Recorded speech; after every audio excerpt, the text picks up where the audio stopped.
இந்த பொண்ணோட ஹஸ்பண்ட் இவளோட இடுப்ப புடிச்சு கிள்ளுறாரு. அப்போ அந்த பொண்ணு பாத்தீங்கன்னா சிலிண்டர்காரன் பெற சொல்றா. அத கேட்ட இந்த ஆளு அதிர்ச்சி அடைகிறாரு.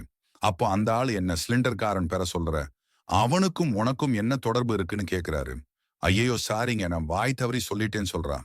அப்ப அவரு எனக்கு இது சரியா படலைன்னு சொல்லி வான் பண்ணிட்டு போறாரு. அதுக்கப்புறம் தான் பெரிய ட்விஸ்டே இருக்கு.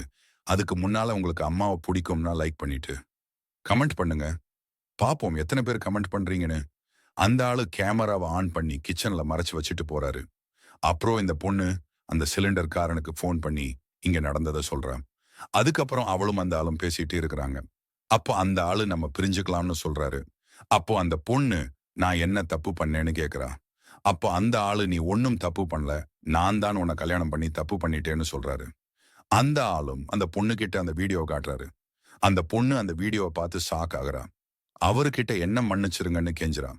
அப்ப அந்த ஆளும் உனக்கு மன்னிப்பே கிடையாது, வீட்டை விட்டு வெளியே போன்னு சொல்றாரு.